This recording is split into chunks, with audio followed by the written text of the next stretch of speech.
There's a lot of free things we can do to support mitochondrial health. Everything from compressing your feeding window, intermittent fasting, walking, weight training, like all of these things are available. If you have mitochondrial dysfunction, we can't really expect your body to mount a sufficient innate immune system response to take care of that pathogen before it starts to replicate.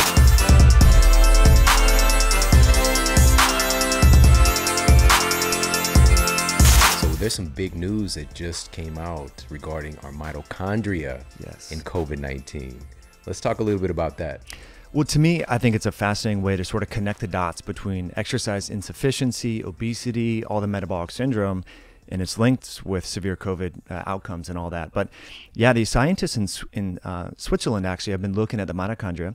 And I guess it's been long known since like 2010, which honestly, I didn't know about any of this research. When you think about your mitochondria, we think about energy production, moving your muscles, running, all of the, creation of cellular energy in the form of ATP. But it turns out that on the exterior cell membrane of your mitochondria, which are, if we think about, you probably talked about this in your shows before, but organelles. If we think about our house, we have different little tools in our houses like furnaces and dishwashers and all of that. Well, think about all your cells, you have many appliances in there, and the organelles, the mitochondria, are one of those appliances that help create energy, because you can't directly oxidize. Well, fats and carbohydrates have to get split down and to make ATP. Anyway, so mitochondria have these antiviral peptides on their exterior cell membrane, and it's really involved in increasing levels of interferon, and interferon are really involved in the innate immune system. So that's part of the problem with severe disease is people don't mount a sufficient innate immune system response. The virus can increase its viral load and cause all this collateral damage. Well, it turns out that this is a critical part of our innate immune system, and increasing all these downstream signaling pathways via interferon. So to me, I think it's fascinating because there's a lot of free things we can do to support mitochondrial health. Everything from compressing your feeding window, intermittent fasting, walking, weight training, like all of these things are available for most people, pretty accessible, yet we don't hear about them, right? So a lot of people want to know, how do you test for your mitochondria? There's not really, to my knowledge, like a commercially available test. You might look at organic acids that can spill out different intermediates indicating mitochondrial dysfunction, but if people have exercise insufficiency or the inability to properly exercise, you get really winded when you're taking out the trash or you're picking up your kid or whatever, that might be a subtle indicator that you have mitochondrial dysfunction. And so if you go into this situation, we're going into winter, as we record this, there's influenza, there's SARS-CoV-2, there's different pathogens. If you have mitochondrial dysfunction, we can't really expect your body to mount a sufficient innate immune system response to take care of that pathogen before it starts to replicate. And it turns out that your mitochondria are also a target for these pathogens. Like they like to leverage the biomolecules within your mitochondria.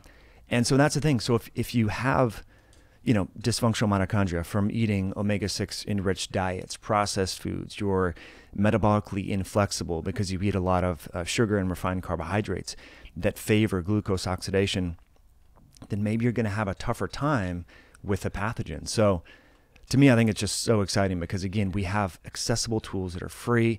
Walking, fasting, eating better foods, all of that are accessible. So this should be front page news, if you ask me. I agree. And it's because of folks like you that are making this news. And it just makes sense. This is getting back to things that are very logical. Our mitochondria are really these generators of our energy. Our immune system requires energy. It's just a basic connective tissue right there. And so if we're having insufficient functions in that area, obviously we're going to be at a disadvantage. And so if we're looking at, and also I love this connection with the interferons, which is a critical aspect of being able to defend the body against viruses and the like. So, and I love the fact here that we can do something about this. And I love that you mentioned we don't necessarily have a test, but we do, which is paying attention to our bodies. We can probably notice if we're feeling winded easily, if we're venturing into being overweight, a little bit into obesity, or we're experiencing a chronic condition, having some autoimmune issues, that there might be something, very likely, some deficiency happening with our mitochondria, right? So this is, again, nudging us into actually getting our citizens healthier. Totally. And it's interesting that you brought that up, and I thought of something that I forgot to mention. Our liver and our gut have a lot of mitochondria. Like, so your gut, your intestines are moving, and the motility and peristalsis, all the aspects of digestion and so forth. So a lot of people have gut dysfunction. So that could be another potential indicator. But the liver is really enriched in mitochondria. And so a simple blood test, and I recommend blood work, and we can dive into some of the nuances here. The category of blood tests, the liver function test, really common: AST, ALT, and GGT. So anytime you go to your doctor or healthcare practitioner, or you just go to directlabs.com or however you get your labs, you should run a comprehensive liver function panel. It's just these 3 tests, but when they start to increase, and these are just units, it's just international units per liter. So when they start to increase over 25 or 30, that is an indicator that your liver is accumulating fat. And that would be a suggestion that the mitochondria are unable to keep up with the demand of all the supply from insulin resistance. And so that could be a proxy as well. So fatty liver disease would be an indicator of mitochondrial dysfunction, specifically in the liver. So I encourage people to test for that for sure. Yeah, that makes sense as well. So you mentioned as well that one way to encourage healthy mitochondria function, production, is a little bit of intermittent fasting or restricting our feeding windows. We have those benefits with autophagy, obviously, but then there's another aspect, mitophagy. Can you talk a little bit about that too? Yeah, I mean, autophagy is so fascinating to me, and I know it's an interest of yours as well. But if we think about, when you hear about autophagy on the internet, we think that it's just you turn on the switch and it's just this uniform process, but there's a lot of subtypes of autophagy, and mitophagy is one of them. There's xenophagy, which is how you actually catabolize viruses as well. So there's all these different subtypes of autophagy. Lipophagy, which is how you break down fat. So it's fascinating. But anyway, so mitophagy is a process of taking those kind of rusty, squeaky mitochondria that really are not, they're kind of old, so to speak, and they should be broken down into their constituents. And so mitophagy is this process that helps to break down those cellular components and proteins and membranes and so forth that can be reused to make new healthy mitochondria. Well, it turns out if people are snacking all the time, if they're not exercising, if they have elevated levels of glucose and insulin from eating ultra-processed, hyper-palatable food, then those mitochondria never get the signal by way of mitophagy to undergo this healthy renewal process. And so that's what's really interesting. And I think this is why I'm such a proponent of exercise. Like, I've personally benefited a lot from intermittent fasting and eating low carb, but the people that are more physically fit can get away with fasting less to get a more proportional increase in autophagy. So which is related to mitophagy. So there was one study that tracked intermittent fasting for 36 hours in overweight individuals who didn't exercise versus lean people who did exercise. And so they looked for autophagy initiation factors in both of those individuals, doing muscle biopsies and so forth. And what they found is that in the people that regularly exercised compared to the sedentary overweight controls, in 36 hours, there was like a 300% increase in autophagy initiation proteins, which again are linked to mitophagy that we're talking about, compared to the individuals who were overweight. Okay. So your degree of so-called fitness amplifies the benefits of intermittent fasting. And that to me is pretty exciting, because a lot of people hear about fasting, they think that, okay, I got to fast for 7 days. We're like, well, maybe if you're morbidly obese, to get the benefits of autophagy, but if you lift weights regularly, if you walk with your kids, if you go to the park, you go hiking, maybe just a periodic 36-hour fast, or even just an 18-hour intermittent fast can get to that same sort of beneficial autophagy and mitophagy related processes. So I'm a huge fan. We can dive into early time-restricted feeding and all of that and talk about some studies linked with longevity there. But yeah, I think it's super interesting because, again, it's free, it's accessible. Yeah. Even if people don't have the means or the resources to go out and buy healthier food, if you just eat in a more confined short window, 6 hours, then you can get the benefits by changing the substrates in your blood. So kind of the 3 hormonal, sort of the recipe to induce mitophagy or autophagy: low blood glucose, low blood insulin, and high glucagon. And the way that we can increase, create this sort of hormonal cocktail that initiates autophagy is by exercising when we're fasted. So just first thing in the morning, you have an early dinner, maybe you eat before 6 or 7, something along those lines. go out and go for a walk, or, go do some yoga, like first thing in the morning.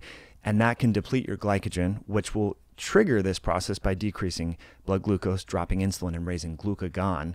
And that recipe triggers it sort of initiates the autophagy related processes. So you're making it sound very simple, just like let's, finish our dinner at a certain time, get some good sleep, wake up in the morning, do a little bit of exercise, then enjoy the rest of your day, have a little something to eat.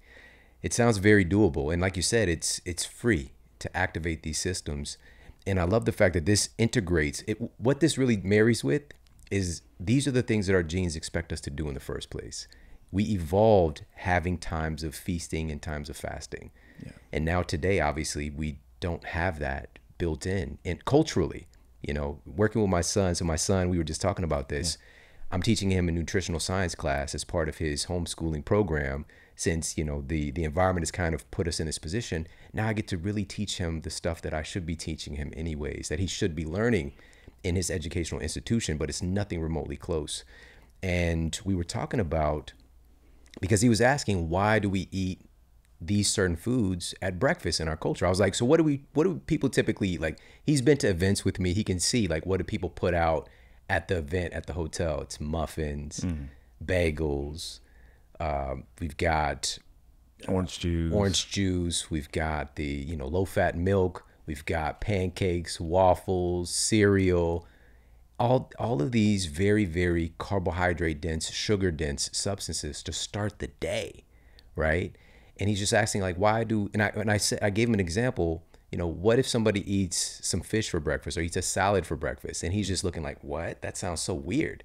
I was like, why does it sound weird? It's because of our cultural programming as to what we tend to eat at each meal. And also part of our cultural programming is the fact that we eat so frequently in our culture. One of the studies that I talked about in Eat Smarter, it just tracked a bunch of folks and found the average person's eating about 15 hours a day, throughout that span. And simply by having folks to compress that eating window from 15 to 10 to 12 hours, folks, without restricting calories, by the way, lost weight, became more insulin sensitive, improvements in leptin, the list goes on and on, just by compressing that eating window. So this is really remarkable. And again, something our genes expect us to do.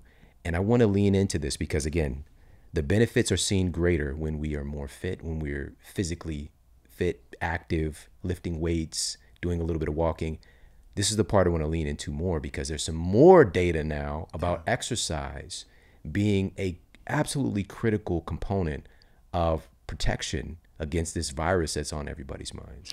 It's crazy. And again, this should be front page news. And I want to get to that, but just kind of dovetail off what you were saying with your son. It's amazing how, like, our kids are sponges, So speaking of this, compressing the feeding window and snacking, like, we've been, not formally as the way that you have yet, but just kind of tacitly, through our own talking in the family dinner table and so forth. My daughter's 9. So the other night we were coming back from doing something, we were mountain biking or whatever, and it was 8:00. And I was like, man, I'm getting kind of hungry. Nez, what do you want for dinner? She's like, Dad, it's too late to eat dinner right now. And so she was trying to educate. Wow. So they pick up on this stuff. So I think it's so important, like what you're doing, and we should all be doing this because, the studies from the CDC actually just showed, and the American or Journal of the American Medical Association found that kids have gained the rate of which obesity has been increasing doubled from, it was like January 2020 to just now. Oh. So during COVID. And this is from the CDC. This isn't the Journal of Conspiracy Theories research. So because kids have been stuck at home, not exercising, they are getting more and more overweight. And it happened, the categories of kids that were overweight or already obese, they were the most severely affected by that. So I think it's so important, especially because this concept of recidivism, meaning that if you gain weight, it's harder to take that weight. Your body wants to maintain that metabolic homeostatic point.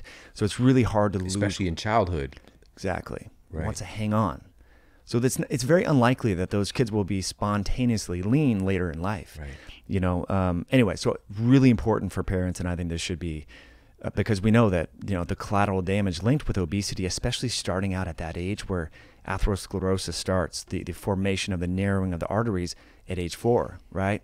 So really important stuff, but getting back to your question about exercise, this was considered a conspiracy theory, right? That exercise could somehow improve outcomes when it comes to this current public health problem. And, last time in April when we were on, the Kaiser Permanente study of 48,000 subjects showed that regular exercise was linked with reduced odds of ending up in the hospital, ending up in the ICU, and even dying. But since then, many more studies have come out in China, South Korea. One was like 1.3 million individuals in the Swedish army. What they tracked objective strength out proxies and so forth from going back to the 50s. This study was super fascinating. So they had all these like objective, strength tests and things like that for people in the military. And they retroactively then went back and looked at that data and then found, any correlation with outcome when it comes to COVID.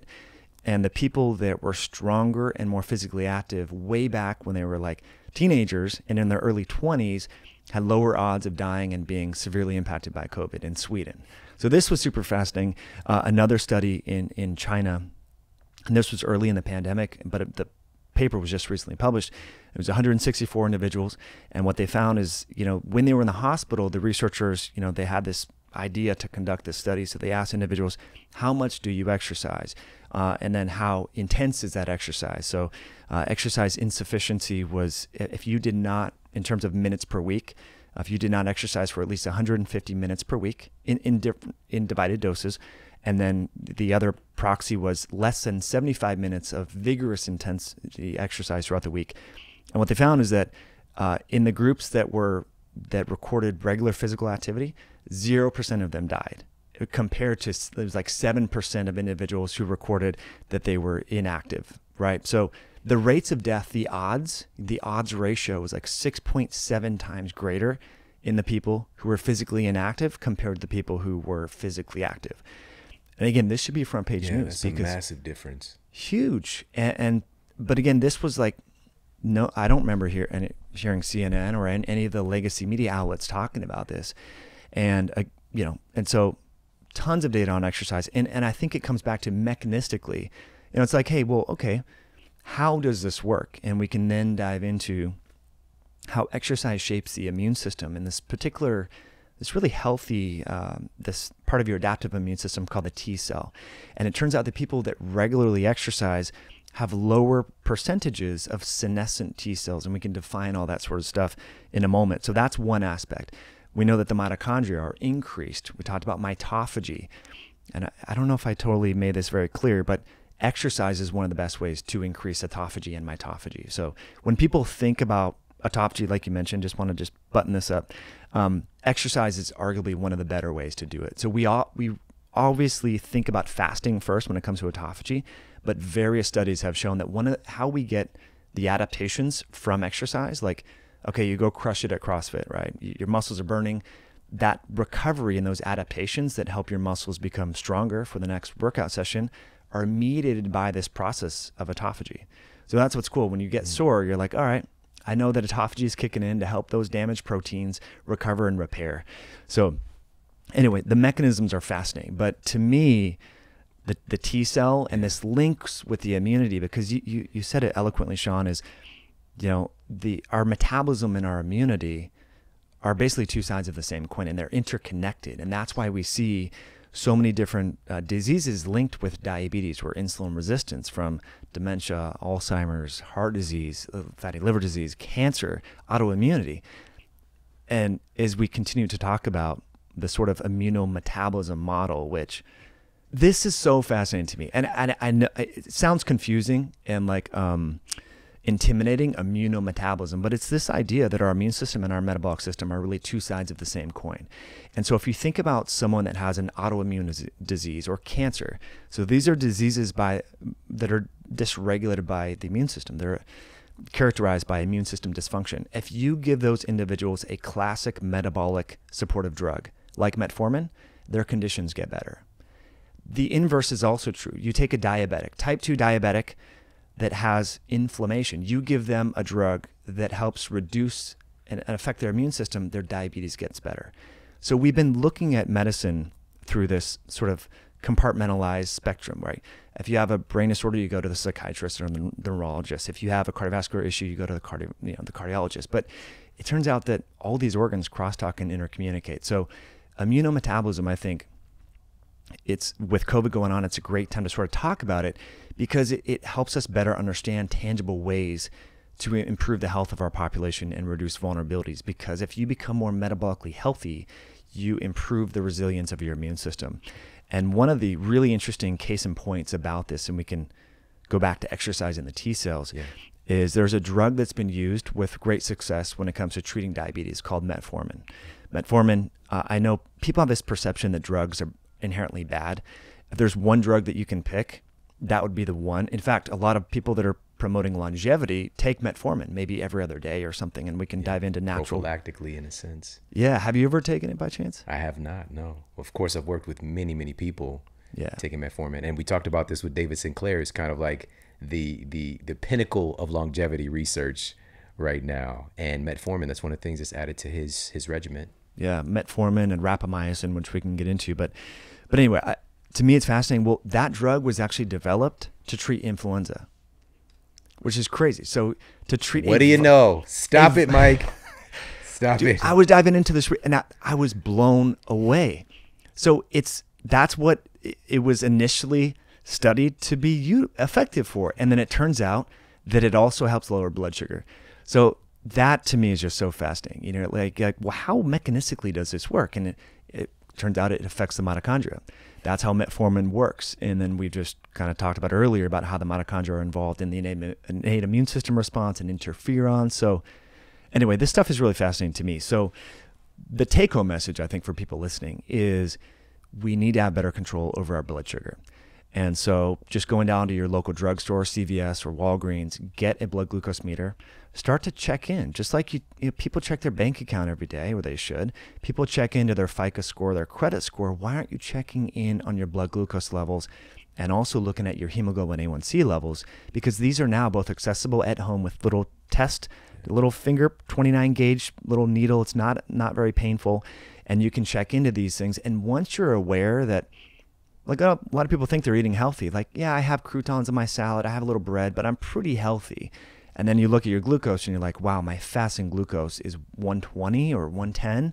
Okay, maybe I need to rethink and change my diet and lifestyle in a different way. Yeah. Anyway. I love that analogy of people checking their bank account and credit score. What about your metabolic bank account? You know, take a peek at that. That's so great. And there's so many powerful things there. I want to circle back to the aspect with kids and what we're seeing, because this is a particular passion of both of ours. And one of the reasons we're working so hard right now is to protect our children. And seeing this rapid increase in obesity in our kids like that so quickly, this is a demonstration of, because this was one of the big things propped up, can't get people healthier overnight. You can really mess people up overnight. And we can get healthier overnight. It's not going to be perfect, but right now we're really, the longer that this goes on, as you mentioned, this is kind of setting the template. It's going to make it much more difficult for our children to be able to reach and sustain a place of health by pushing them into these conditions that, you know, again, they're not choosing to be obese. They're growing up in these conditions that is making this just a norm, you know. So thank you so much for bringing that up and talking about that. And I want to talk a little bit more about the T cells and NK cells in regards to exercise. So what do these things do for us, the T cells, NK cells? Great question. So the T cells are part of your adaptive immunity. So when we talked about the interferon and the mitochondria as like a frontline part of your immune system, your immune system is kind of bifurcated into the innate immune system and the adaptive immune system. So the innate immune system doesn't really have much memory. It's either stimulated or it's not. So you get a cut, a laceration, you get an infection. Your innate immune system is first on the scene. It's like an ambulance, first responder. It's going to help, you know, recruit other cells that are necessary. But your adaptive immune system has all the memory. And so your T cells are part of your adaptive immune system. And in fact, they're part of what help us, you know, if people have had COVID like myself and hundreds of millions of people probably here in the US, what helps us sort of surmount an appropriate adaptive immune response is these T cells. And they crosstalk and help create antibodies as well. So this is what's fascinating to me. You know, when you turn on the media, we hear all about antibodies. So antibodies, but it's really the T cells that help mediate the B cells to make antibodies. Like they are really intimately involved in various aspects of aging and also the immune response. But it turns out that our T cell repertoire starts to decline as we age. And so there's this gland called our thymus gland, which is around anatomically near the thyroid. And we undergo this process of what's known as thymic involution. And so this thymus starts to shrink and shrink. And again, it's very important because these T cells regulate so many aspects of our immune system and health and longevity. And that's where they originate, in the thymus gland. Now, it turns out that the rate at which this thymus atrophy or involution occurs is variable based upon our lifestyle. So if we start smoking cigarettes, if we start drinking a bottle of wine every night, if we're not exercising, if we're hitting up Chick-fil-A and McDonald's, the rate at which our thymus gland atrophies is increased or accelerated. And that leads to a functionally impaired set of T cells called immunosenescence. And so these T cells can become senescent. A senescent cell is a cell that should apoptose and die, but it doesn't. And so essentially, all of our cells have a finite lifespan. And as we age, we get more and more dysfunctional or senescent cells. And so this kind of helps us better understand chronologic aging versus biologic aging. So we've all met 40-year-olds and we go, dang, what are you doing? Like, you look great. Shawn, I want to know what you're eating. What are you doing? And then we've met people who are 32 and you think they're like 45, right? So that is the difference between biologic aging and chronologic aging. And I think this is important. And we've heard about this where we see a perfectly healthy 40-year-old in the hospital. And we see the media talk about this perfectly healthy person. And we see the picture and we're like, that to me doesn't look like perfectly healthy. They look a lot older than they appear to be. That is because they're biologically aging faster. And these T cells are involved in this aging process, and senescent cells and so forth. So when we regularly exercise, getting back to exercise and T cells, we help to purge the percentage of senescent T cells in our body and in our immune system, and we decrease that. So exercise is a way to sort of take out the trash and get rid of these senescent T cells.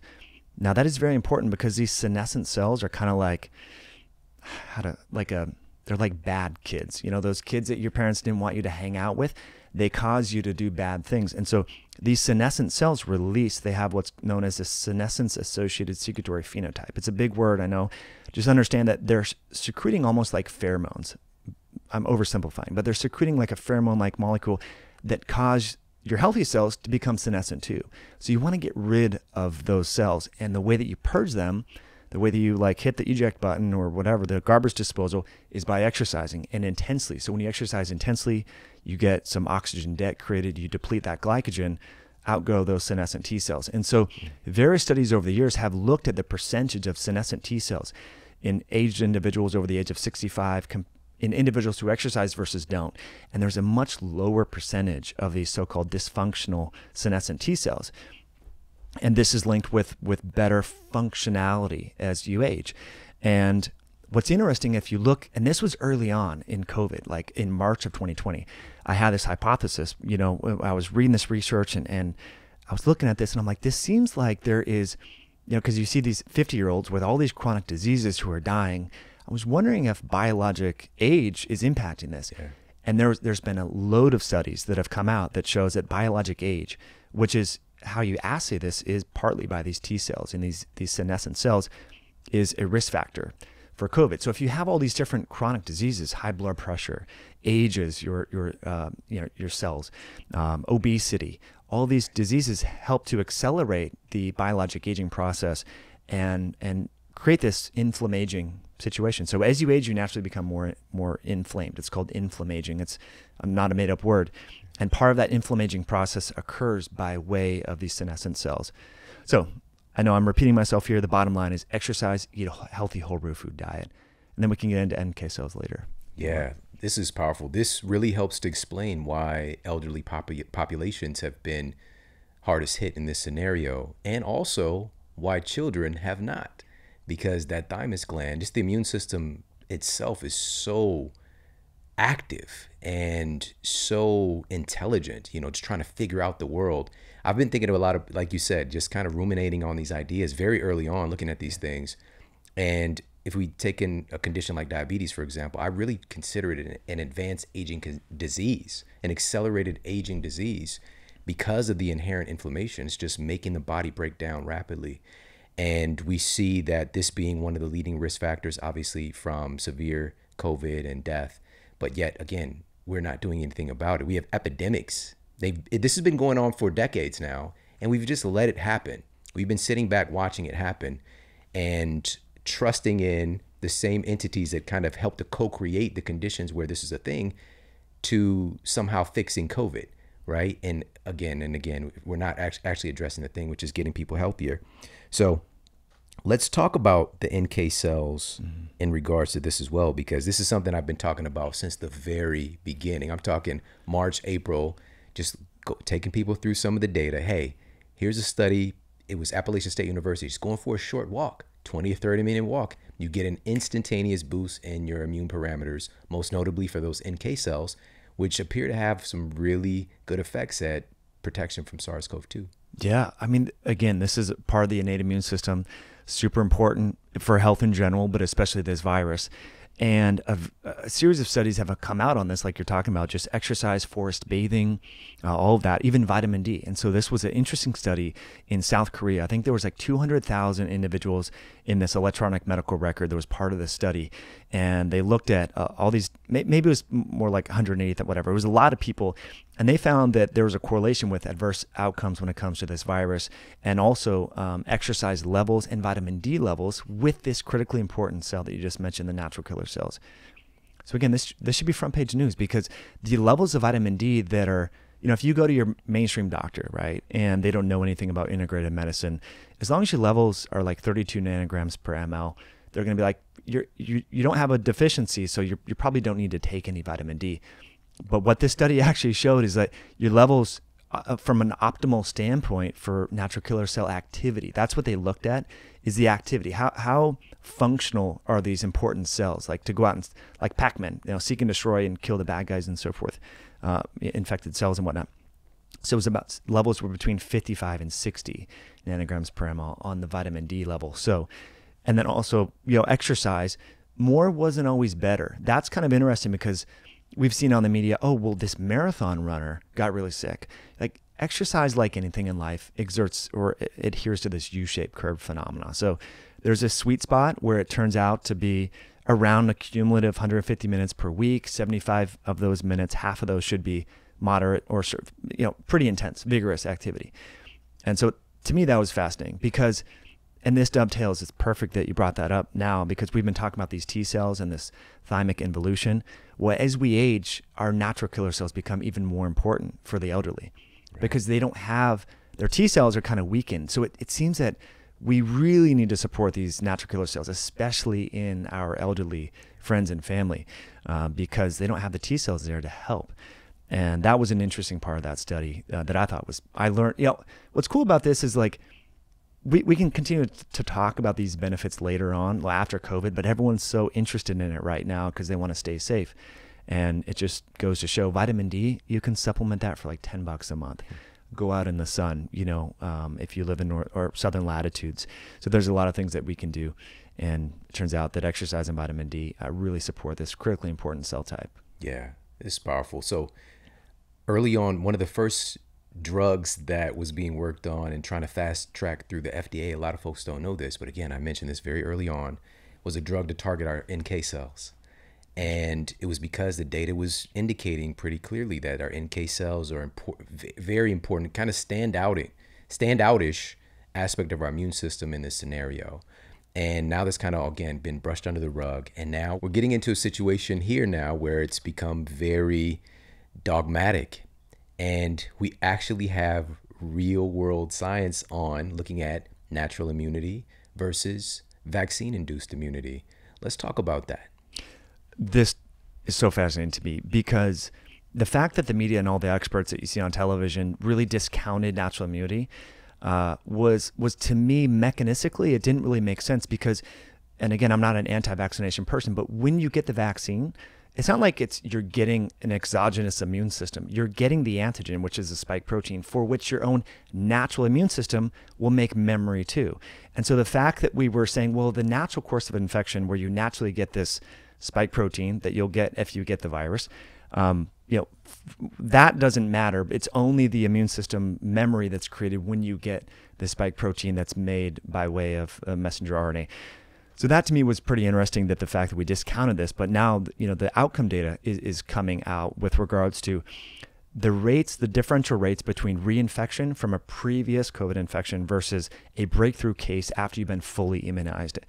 And so that study, I think there's a total of 700,000 individuals, maybe it was more in Israel. And so what's interesting about that particular study, have you covered this in depth on the show yet? No, please do. Dude, it's so fascinating to me. And so this, I think, was a game changer in how we should view natural immunity with regards to green passes and health passes and vaccine passports, because the rates of reinfection in individuals who had been previously exposed to SARS-CoV-2 prior to March of 2021. So they were accounting for when the Delta variant was circulating, right? It was a 13 times lower odds of reinfection compared to a breakthrough. So that was really interesting. And so it sort of makes sense mechanistically. We were talking sort of offline. Well, why would this be? We know that these vaccines can reduce disease severity and reduce risk of being hospitalized and all of that. But again, the mechanism through which these vaccines are working is on a single antigen of the virus, which is the S or spike protein. Whereas if you get the whole virus, you're getting the nucleocapsid, the envelope, you're getting the spike protein. And there's also these non-structural proteins called ORF1, ORF2. There's a lot of these. Anyway, so it's more robust and there's more redundancy. And so your T cells and your immune system is making immunologic memory to more targets, so that when your immune system see those targets, when you're getting re-exposed, it's going to react. And what was interesting, since you and I last chatted in April, so I got infected in December of 2020, I've been tracking my antibodies every 3 months.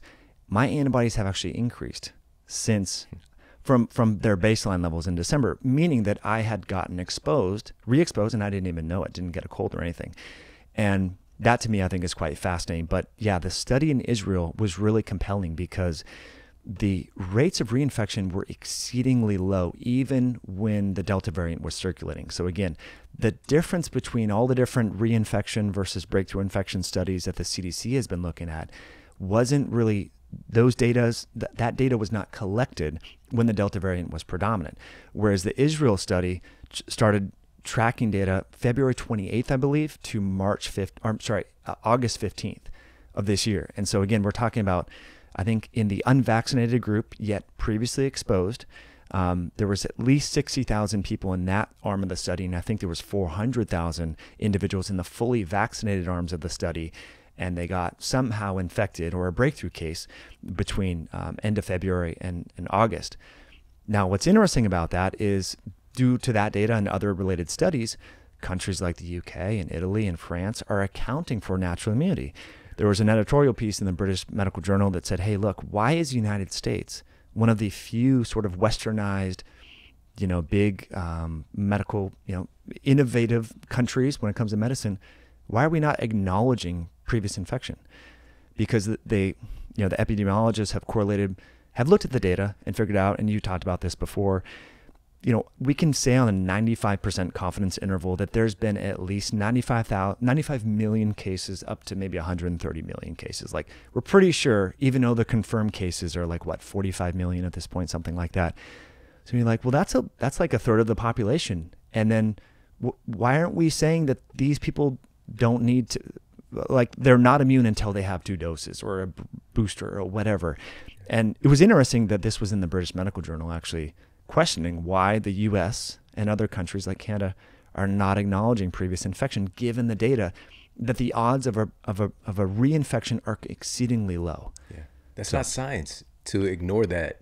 And also getting us to this point is because of our immune system. To even be sitting here in these chairs as humans, to negate that natural immunity exists is just, it's very difficult to even comprehend that we even have to have this conversation.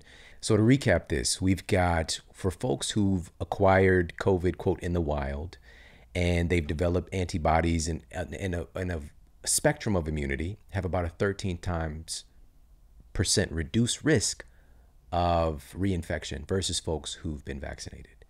Correct. Yeah. The probability is just much higher for a so-called breakthrough case compared to a reinfection. And again, this is data in we're not talking about 12 subjects here and 13 subjects here. We're talking about tens of, So this data, and this is during the so-called Delta variant when it's circulating. So why are we not acknowledging natural immunity? I mean, that's the thing. It's like, now, there's all these false dichotomies going on where it's either everyone has to be vaccinated or you're an anti-vaxxer, where it's there's some gray area right here. And so we're not anti-vaxxers by saying that we should account for natural immunity. I mean, if we think about like you and I growing up, Shawn, if our cousin or our brother had chickenpox, our parents were like, okay, you need to go hang out with your cousin or brother to get the chickenpox so that you're done. Like chickenpox party. Yeah, chickenpox party. But I mean, now the epidemiologists and so forth, and this was even in the journal Science, right, who did the review and broke down the data from the Israel study in August. It was August 20th, I think when it came out. They were saying, hey, look, we got to have caution here. We don't want a bunch of high-risk people going to a COVID party. But they essentially said in the conclusion, like, natural immunity is more robust and more long-lasting than vaccine-induced immunity. Now, what's interesting is Pfizer funded this recent research that came out last week in the New England Journal of Medicine. And again, I'm not dogging on vaccines. I'm the messenger telling you what the data said, that after 6 months, the probability of the efficacy has dropped to 20% in the vaccine. And that's not 20% for risk of death or hospitalization. That still is fairly high in terms of preventing the odds of that happening, but preventing the fully vaccinated individual after 6 months, it's the efficacy is about 20% for catching COVID. Right. So you're like, okay, so we have data from other parts here in the US, Israel, other parts of the world. And here's what's even crazier, Shawn, is going back to the MERS outbreak in 2003 and the first SARS-CoV outbreak, we know that those individuals have natural immunity, T-cell immunity from almost over 20 years ago. And this data is not new at all. Yeah. This has been published in 2020. And people have just gotten so sort of convinced that natural immunity doesn't matter, that it's a new virus, so it will sort of not behave like any other virus in nature. It's just going to be so different because it's new. But again, we have data showing that these T cells that we've been talking about, they're impacted by exercise, our diet, and so forth. They're important because it seems that if you had high levels of antibodies all the time, your blood would be pretty thick and viscous, and you would be at higher risk of getting a stroke or a heart attack. So your antibodies naturally decline, but that's why your T cells are important, because they are there to tell when you get re-exposed to, say, SARS-CoV-2, your T cells are going to yell at your B cells and your plasma cells, hey, make antibodies, right? So they are the communicator. Now, here's the problem is we have not helped people improve the functionality of their T cells. So let's just pretend for a moment that these vaccines completely block COVID-19 transmission. Like you're never going to transmit the disease. We should be also encouraging people to do things to make the vaccines more effective. That's been my qualm with this as well. And it goes back to some of the drugs that we talked about metformin. There were several studies in a drug called rapamycin, which is a known longevity enhancer, that actually improves the efficacy. That's been shown to improve the efficacy in elderly individuals getting an influenza vaccine. So we have so many ways, knowing this data, right, that after 6 months, efficacy of the vaccine has dropped to about 20% in terms of preventing an overall infection.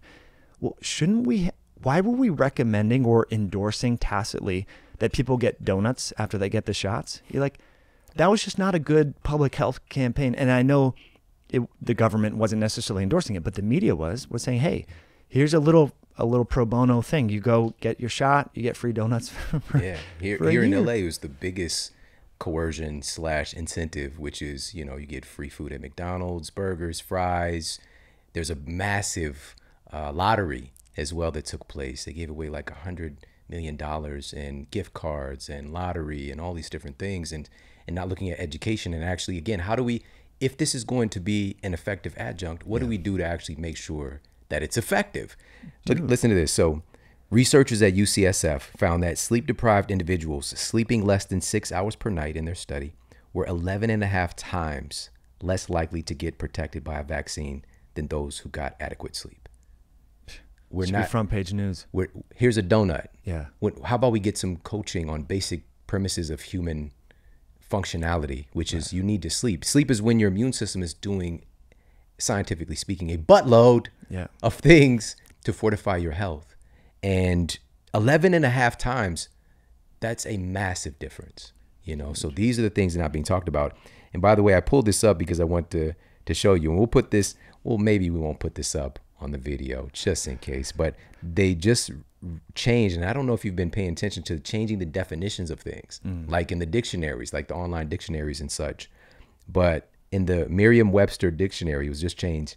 Anti-vaxxer, the definition was changed from a person who opposes vaccination to a person who opposes vaccination or laws that mandate vaccination. Oh my gosh. Because for me, I'm pro-science. I don't care what the interjection or the adjunct is. I don't care. So it's not inherently being anti-vaccine, but the mandates around these things, abandoning logic and ignoring things like natural immunity, like where's the science? And this is what I want to talk to you about, false dichotomy, and having these conversations with folks, because that's what science is. It's looking at the data and having rational, logical conclusions. Where we've got, as you mentioned, countries that are backing off on mandates around that and really honoring natural immunity because it exists. And as a matter of fact, it's very likely more robust. There are some studies showing, hey, maybe it's kind of similar, but the majority of high quality data that we have shows that it's more effective. And it just makes sense because it's providing a spectrum of protection versus just targeting the spike protein in an artificial kind of response. So let's talk about this false dichotomy, because I know a lot of folks are having a difficult time having these conversations with family members, with friends, and we're in a tough situation where, again, jobs are forcing folks to be vaccinated, even if they've had a COVID infection, which is not really even logical. So what's the point? What's the point of forcing this upon somebody? Is this about actual protection, or is it something else? Yeah, I mean, this is really, it's an important question because it's breaking up families, relationships, spouses. You know, people have different opinions about what they should do for their children. And I think the big, you know, again, if we want to be science-based about this, the Journal of the American Medical Association, or maybe it was Archives of Maternal Medicine, one of the two, show that the people that are most likely to have side effects from the vaccine are the people who had also been previously infected. So you're like, well, you're having a much higher probability. And I'm not saying these vaccines are going to cause you to grow 3 arms, but we do know that side effects are a complication linked with immunizations, particularly these ones. So you're like, you're basically telling that person that, you know, you're denying that their immune system has any memory to this virus, and then you're increasing the odds at which they're going to have a side effect as well.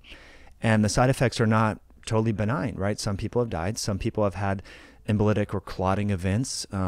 Some people have had neurologic stuff. And so that's kind of, again, if we're going to be science-based about this, and I think a lot of people have just been convinced, it's a similar false dichotomy with the face masking thing, where it's like, if you don't wear a face mask, you must want people to die. It's creating this weird network tribalism thing where people identify more with what they disagree with. So it's kind of this phenomenon, and there's been some videos circulating about this. And that's really, I think it's really disappointing. Honestly, I think it comes from the media being so dishonest, saying, and again, I will tell you, the data is pretty clear that these vaccines do reduce risk of dying, right? The data has shown that, and I know there's some conflicting data there, and I looked at the data in Israel and all of that, but they do not block transmission. That is obvious. The CDC's own study from every week, and I encourage any one of my video listeners and all that to check out the CDC's Morbidity Mortality Weekly Report, MMWR. They always put out interesting things like the obesity in kids and all that. And there was an outbreak over the 4th of July somewhere in the Hamptons. And that occurred in 73%, like 73% of people that tested positive were fully vaccinated in that. And that literally, that MMWR was what led to the renewed face mask mandates throughout the US, right? Look at that. You're like, people are like, they watch CNN and they hear about, oh, if you don't get vaccinated, you must want people to die. But the CDC's own study showed that it doesn't completely block transmission. In fact, if you look at the rates of hospitalization, there were 6 people from that outbreak, so to speak, in the Hamptons. 5 of the 6 were fully vaccinated that ended up in the hospital.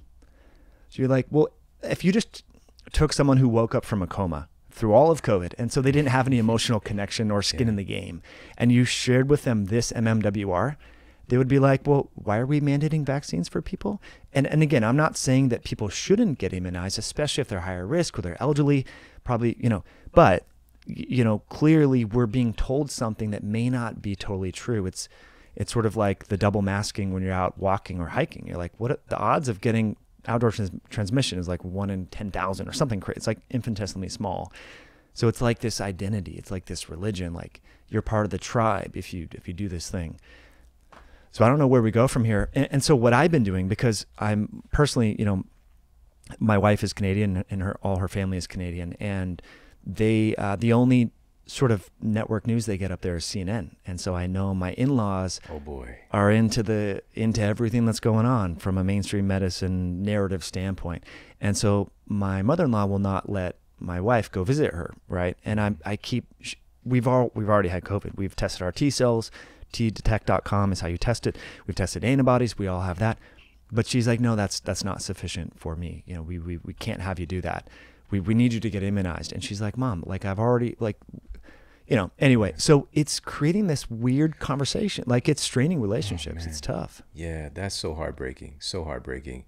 My wife's best friend, her father isn't talking to her because she hasn't been immunized, and she is literally the healthiest person in the family by far, and it's not about being anti-vaccine. It's just like, what's the right choice in this scenario based on my immune system, my COVID exposure, all these other factors. And it's just like, get the vaccine or else, which how are we even in this place? It's just like, truly, we started off like, you know what, guys, let's be careful about this, social distance, wash your hands, to get this vaccination or you're going to lose your job, or get this vaccination or else, fill in the blank. And for our government to literally force companies in our society today to fire folks, to have to, face litigation themselves or fines if they don't abide by this new government mandate. And the thing is, and this is a very simple principle.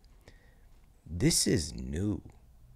It's not like this has been around for a few years. We have a lot of long-term safety data.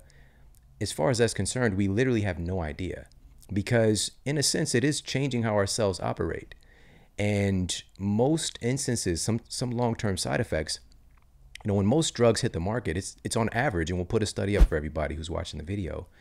It's on average about 4 years later when the drug is finally acknowledged to be problematic and recalled, right? 4 years on average. That's on average. And so the false premise here is that people know exactly what's going to happen. And literally nobody on planet Earth knows what's going to happen. Nobody. We can hypothesize. We could say things look good so far. But if we're being honest about the data, things don't exactly look really good. There are a lot of very concerning things we've never seen before. Myocarditis in kids, like to such a degree that it's actually being acknowledged. And also, I just did a little piece that, as of this recording, I've put it out everywhere. And I went and actually analyzed the VAERS database, which is unnecessarily complex in and of itself. And I brought forth this thing that's been talked about, tens of thousands, hundreds of thousands of women with abnormalities with their menstrual cycle. And that was getting brushed under the rug, getting censored per usual. But some really great scientists, again, they're just like, I'm not anti-vaccine. I went and got vaccinated, but this thing happened. And I talked to some other female friends, scientists, and they like, that happened to me too. And so now, per this recording, the NIH has just launched, I don't know if you saw this, they just launched a big fund in providing almost $2 million in funding for research to investigate the abnormalities with menstrual cycles for women who've gotten the COVID vaccine, because it's a big deal. The question is, why did it take over a year for it to get acknowledged? Because this was happening very early on in the campaign. So, it's great that people are asking these questions, but it's because of mediums like this and people really speaking up and forcing the conversation, because the entities that are controlling these things, they would brush it under the rug per usual. So, so we've got, and here's the question that I want to pose you. Yeah. And this, again, it's just a hypothesis. What could be happening where we inject something into our arm and it's affecting our heart or it's affecting the menstrual cycle? Like, what is the underlying mechanism for that to even be a thing? Well, I mean, it's interesting you bring that up because there was that study that I sent to you in Bristol University. Some scientists asked this very question, which I think, and let me just pause before we dive into it. I think, honestly, this topic is so radioactive for even scientists to ask the question about what if this spike protein is not as benign as we think it is? We've assumed that it's just this benign sort of extracellular antigen. It's just like hanging out on the SARS-CoV-2, and it doesn't cause any pathology or disease. It's totally benign. But what if it's not benign? And I honestly think that scientists will get their funding cut, they'll get censored, they'll get ostracized from the medical community or research if they even ask this question, because this question was asked by this group in the UK. And what they found is that this spike protein, so there's like 28 or 26 different S proteins or spike proteins on the extracellular part of the SARS-CoV-2 virus. That's what enables it to latch onto your cells, like in your airway epithelia, the endothelial cells in your lungs and in your heart and cardiovascular system. And that's what enables the virus to go in and take over your cellular machinery and replicate and so forth. Well, it turns out that there's hydrolytic or there's enzymes that snip the spike protein off the virus. And that's found, the spike protein has been found in the urine. It's been found in the bladder, in the whole blood. It's just circulating. It's going around. So these scientists were like, okay, well, what does it do? And they looked at different human hearts. So they looked at cadaver hearts, and they took out different cells, and they found that it alters the function of this critical cell in your entire circulatory system and microvascular system known as this pericyte. And it's also found in the brain as well. And so this pericyte is sort of like the best analogy that I created I'm not an expert in this field, but it's sort of like a janitor or a housekeeper within your cardiovascular system. Like it's helping the endothelial cells, like if they get damaged, help to repair them and help to make connections. And so this pericyte gets totally dysfunction through this so-called CD147 mechanism. It's more complex, but it triggers this intracellular signaling cascade of an inflammation that is the spike protein does in this critically important cell known as the pericyte, which is a really, it's like mortar in the bricks of your cardiovascular system, essentially. And so you ask the question, well, how are 17-year-old kids getting myocarditis after this vaccination? Like, what is going on here? How are people getting strokes or blood clots in their brain, or what's going on with the menstrual? It seems that one of the mechanisms could be this inflammatory induction and changing the functional activity of this very important cell type. It's found in the heart, in your microvessels throughout in the capillaries and so forth, and also in the brain. And again, I thought that study would have been referenced like 100 times. Like so many people would have been like, okay, we got to dive into this. Let's put a pause button, especially on low risk individuals. But no, it hasn't been referenced once. And what was interesting, and I know you've done this, you'll reach out to a scientist or an author on a paper. They're super excited because they're in their research lab. They're publishing this stuff. They get back to you usually right away. I sent 2 emails to this group and I didn't hear anything back. And I would just want to know more, like, hey, maybe could we chat? And I heard it was crickets. And that, again, I'm totally speculating here, but I honestly think, again, this topic is so radioactive because of the potential implications of it turns out, because this is the platform or the delivery system for all of these currently available immunizations. And if it turns out that there is some iatrogenesis or unintended harms that weren't really fully thought through, that could be a bad situation. So I don't know. That doesn't mean that no one should ever get the vaccine. I'm just saying, like, okay, if this is true, why don't we recommend people exercise beforehand? Make sure that if they have increased blood thickness or they have a family history of clotting or hypercoagulation type events, they're at higher risk for stroke. Like maybe they should do some things beforehand, go on blood thinners, do something to maybe augment the potential side effects that are known here from a mechanistic standpoint. Things come to mind like going in the sauna, exercising, walking. I find this with a lot of my male clients that I've worked with over the years, thick blood. So hemoglobin hematocrit are common blood tests that you find on your complete blood count, CBC.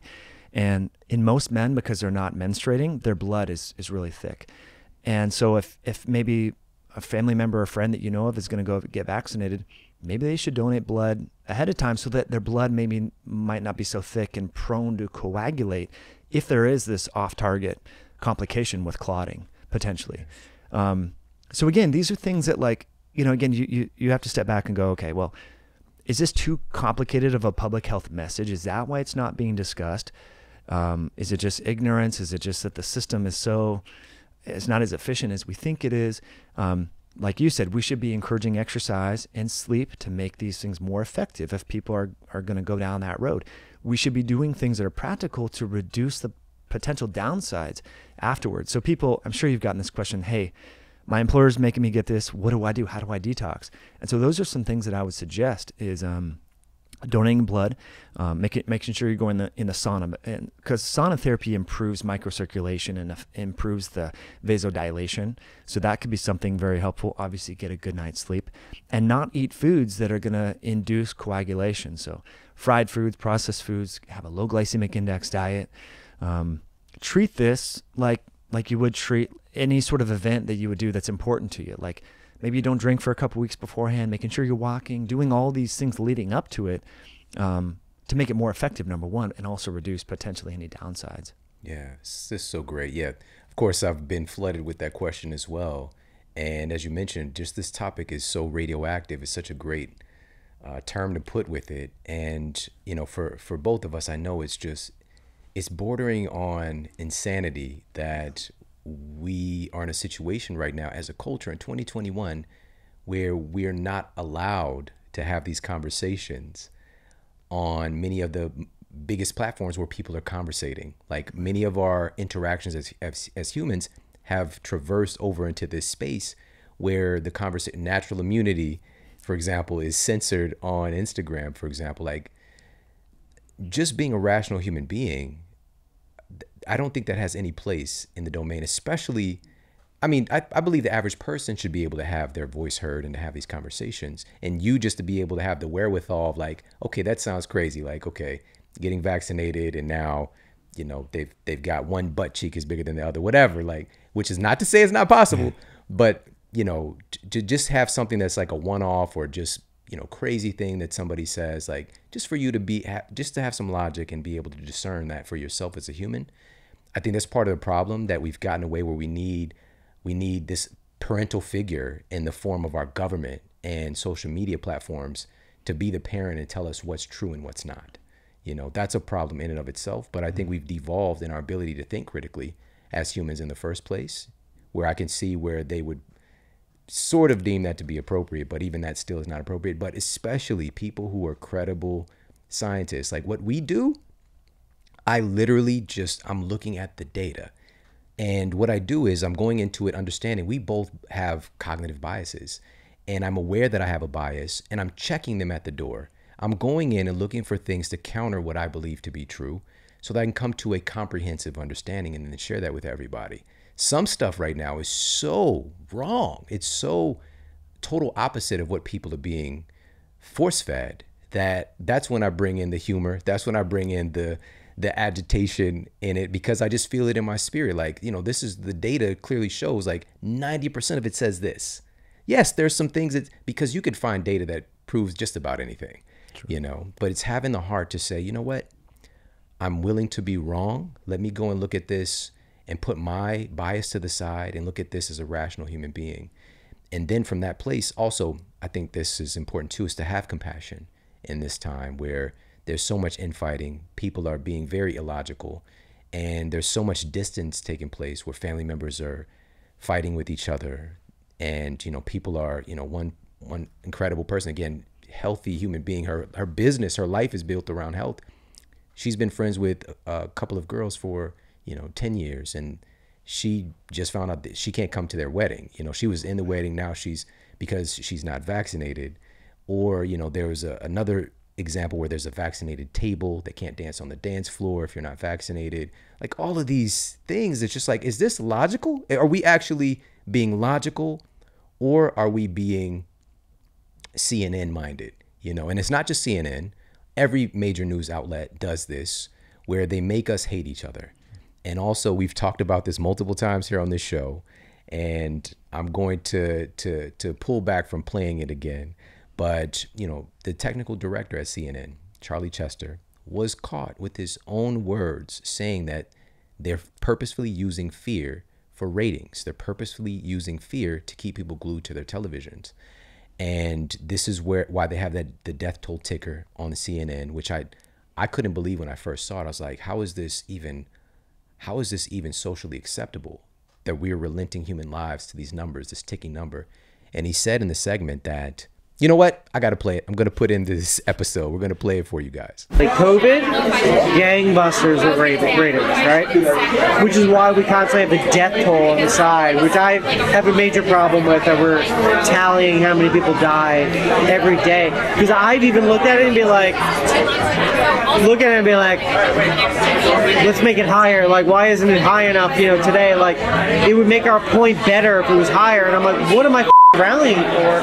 That's a problem. Yeah. That we're doing that. Why don't you guys at CNN show the recovery rates on the death tolls at least? The recovery rates. Who's had it and then recovered. Because that's not scary.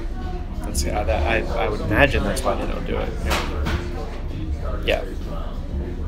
That's what I figured. If it bleeds, it leads. Yeah. If it bleeds, it leads. Yep. I like that. I think no one ever says those things out loud, but it's obvious based on like the amount of stories that we do. Like the fact that we have a segment called The Good Stuff, which is a feel-good thing, but it's a dedicated moment at the end to like almost like be the ice cream to alleviate, like everything that you've been through, like, like something sweet to end it with. Because everything else is like doom and gloom. And the only people that we will let on the air, for the most part, are people that have a proven track record of taking the bait. I think there's like an art to manipulation. I think some people have figured it out inherently, but like with the media or just like in general, and in just conversation. So he said in that segment that sometimes he would see the numbers and he would think, we need to get those numbers higher. We need to have more deaths on the screen. We need to get those numbers higher. And he confessed that that's wrong. I shouldn't be saying that. That's really wrong. But that's the nature of the business. And also him having the premise that when she asked him, why don't we have a recovery ticker, right? Showing how many people are okay. And he said, he had to stop and think about it for a moment. He's like, that's not scary. Mm-hmm. If it bleeds, it leads. He said the thing that we already know. But this is somebody who's one step below the director of the station saying that we're purposefully using fear. And my biggest issue is fear without context.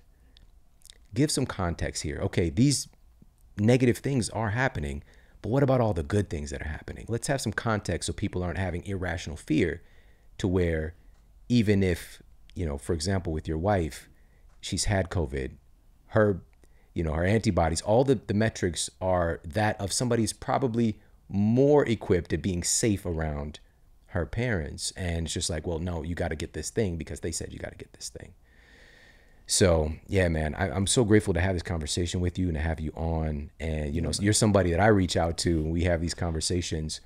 And if you could, let's offer a little bit of insight, just a little bit more, digging just a little bit deeper on what people can do right now when they are feeling that they're kind of cut adrift or they're being ostracized. And, like a good example is your family, your wife. Like, how do you deal with a situation like that? That can be really heartbreaking. Yeah, that's a great question. I don't know that I totally know the answers to that because it's really tough, but I just visualize like, because I've thought like, okay, well, Deanna, how hard would it be just to go maybe get one dose? I'm just like, I just threw it out there as how would you feel? And so I would encourage people to do this exercise. And so we both closed our eyes and I was like, I would be so pissed. The nurse is getting the needle. I would feel like crap. And she's a chiropractor, so she's working with people and she's heard the stories of the female patients who are experiencing some challenges with their menstruation and all that.